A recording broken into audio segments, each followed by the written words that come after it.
Online. नाज़रीन, आप इस वक्त अपनी स्क्रीन पर जो तस्वीर देख रहे हैं ये हमारी ज़मीन की है, लेकिन क्या आप जानते हैं कि पूरी कायनात के मुकाबले में ज़मीन की हैसियत क्या है और ये कितनी छोटी है? आइए इसे समझने की कोशिश करते हैं।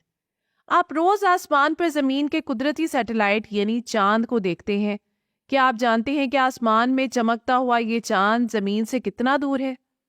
चांद का ज़मीन से फासला 3,84,400 किलोमीटर है।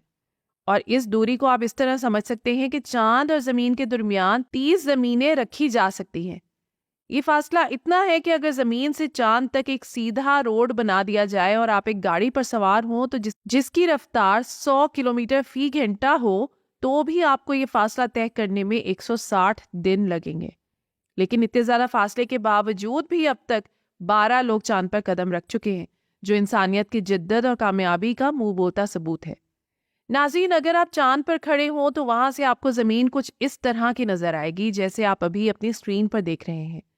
अगर आप चांद से ज़मीन तक कोई मैसेज भेजना चाहें तो इसको तकरीबन 1.3 सेकंड लगते हैं, क्योंकि रोशनी चांद से ज़मीन तक पहुंचने में तकरीबन इतना ही वक्त लेती है। और हम जानते हैं कि रोशनी की रफ्तार से ज़्यादा तेज़ अभी तक हमारी कायनात में कुछ भी नहीं। आइंस्टाइन के मुताबिक तो रोशनी की स्पीड से तेज़ किसी भी चीज़ की स्पीड हो मुमकिन ही नहीं।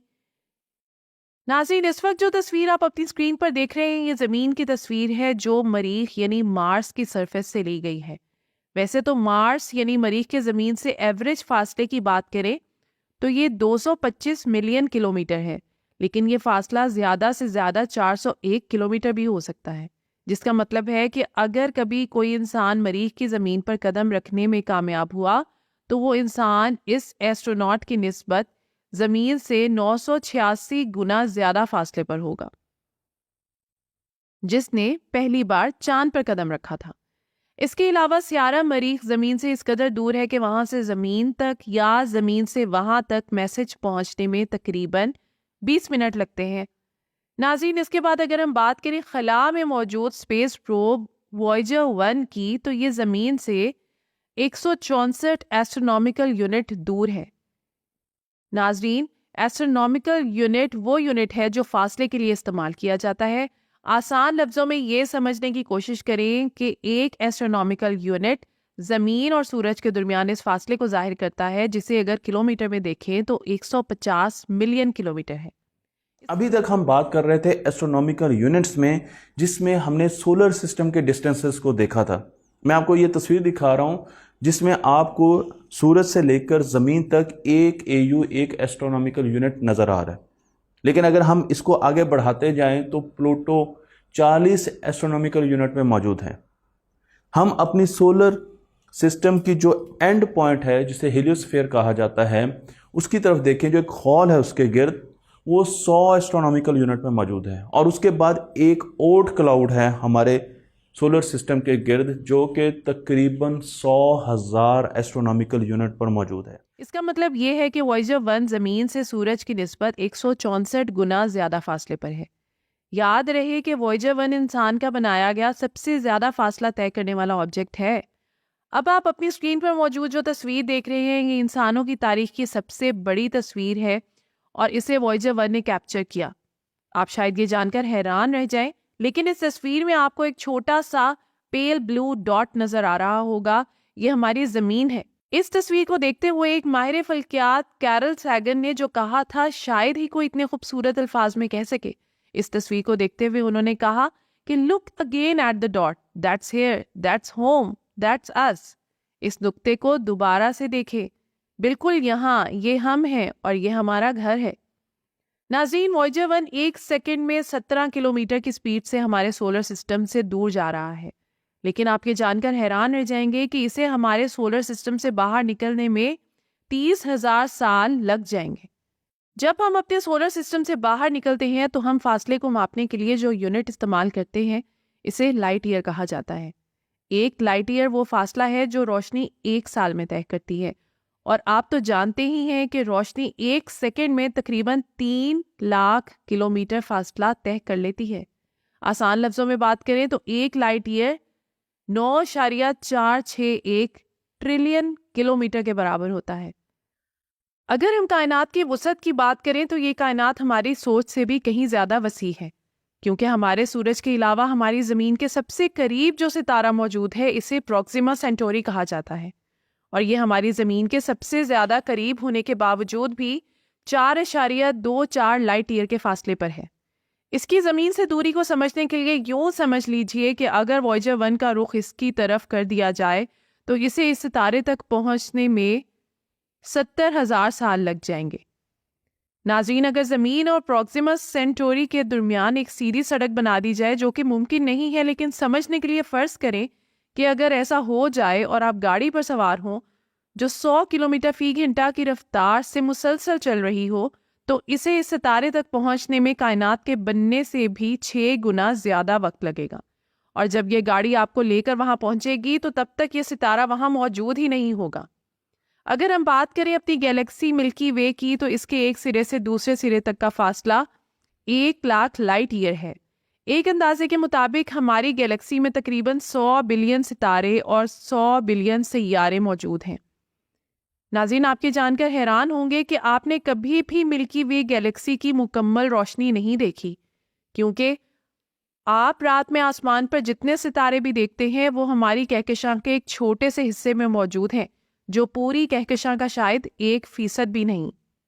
लेकिन कायनात की वसअत के आगे हमारी कहकशां की वसअत और फैलाव कुछ भी नहीं, क्योंकि जब हम अपनी कहकशां से बाहर कहकशाओं के लोकल ग्रुप्स को देखते हैं, जिसमें के 54 गैलेक्सीज मौजूद हैं, तो इसके एक सिरे से दूसरे सिरे तक का फासला 10 मिलियन लाइट ईयर है। जब हम लोकल ग्रुप से बाहर निकलते हैं तो हमें वर्गो सुपर क्लस्टर नजर आता है, जिसमें देखने पर पता चलता है कि लोकल ग्रुप तो कुछ भी नहीं, क्योंकि वर्गो सुपर क्लस्टर में कहकशाओं के लोकल ग्रुप जैसे तकरीबन 100 से भी ज्यादा ग्रुप मौजूद हैं। नाज़रीन, वर्गो सुपर क्लस्टर के एक सिरे से दूसरे सिरे तक का फासला 110 मिलियन लाइट ईयर है। मैं आपको एक किताब की तरफ लेके चलता हूं, finding our place in the universe. ये किताब लिखी है प्रोफेसर हेलेन ने, और उन्होंने इस पूरे सिस्टम को बताया है। उन्होंने जब सिमुलेशन बनाई, मैं सिमुलेशन आपको दिखा भी रहा हूं, तो उस सिमुलेशन में जितनी भी गैलेक्सीज हैं उनको 3D मॉडल में प्लॉट किया गया। आप यहां पर 3D गैलेक्सीज के मैप देख रहे हैं, और 1.1 गैलेक्सी है।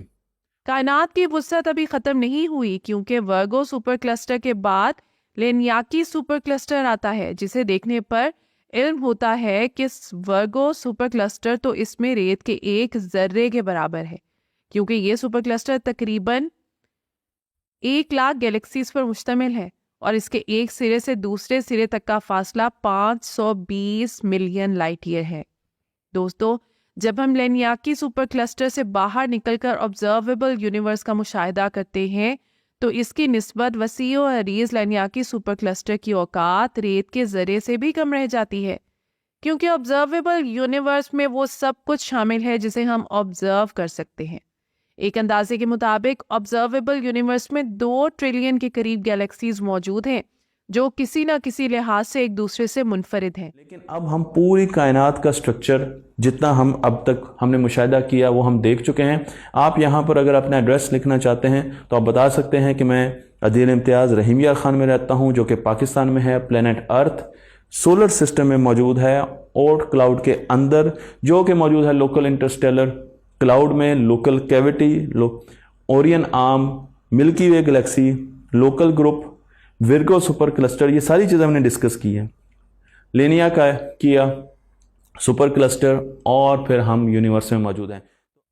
ऑब्जर्वेबल यूनिवर्स में मौजूद गैलेक्सीज के सितारों का अंदाज़ा लगाया जाए तो इनकी तादाद पूरी ज़मीन पर मौजूद रेत के ज़र्रों से भी ज़्यादा है। ज़मीन से ऑब्जर्वेबल यूनिवर्स की किसी भी एक साइड तक का फासला 46.5 बिलियन लाइट ईयर के बराबर है, जिसका मतलब है कि ऑब्जर्वेबल यूनिवर्स के एक सिरे से दूसरे सिरे तक का फासला तकरीबन 93 बिलियन लाइट ईयर है। लेकिन सबसे ज़्यादा दिलचस्प और उलझा देने वाला सवाल यह है कि ऑब्जर्वेबल यूनिवर्स से आगे आखिर क्या है, क्योंकि ऑब्जर्वेबल यूनिवर्स तो कायनात का वो हिस्सा है जिसे हम देख सकते हैं, और मुमकिन है कि इससे बाहर इतनी वुसअत हो कि जिसे हमारा जहन कभी तसव्वुर ही ना कर पाए।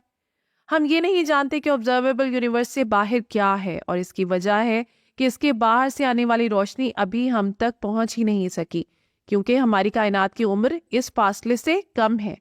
और कायनात के कुछ हिस्से तो ऐसे हैं कि जहां से कभी भी रोशनी हम तक नहीं पहुंच पाएगी, और इसकी वजह यह है कि हमारी ज़मीन से बहुत दूर कायनात रोशनी की रफ्तार से भी ज़्यादा तेज़ी से फैल रही है, और यहाँ से आने वाली रोशनी कभी भी ज़मीन पर नहीं पहुंच सकती। नाज़रीन, आपके बात जानकर हैरान रह जाएंगे कि अगर इंसान इमॉर्टल भी होता, यानी इसे कभी मौत ना आती, तो भी कायनात के कुछ हिस्से ऐसे थे जिन्हें वो नहीं देख सकता था।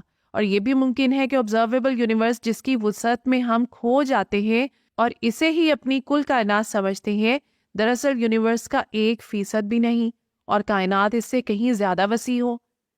दोस्तों, कॉस्मिक थ्योरी ऑफ इन्फ्लेशन के मुताबिक, जिसे डॉक्टर एलन गुथ ने पेश किया, मुमकिन है कि हमारी कायनात हमारी अब तक की ऑब्जर्वेबल यूनिवर्स के निस्बत 150 सेक्सटिलियन गुना बड़ी हो।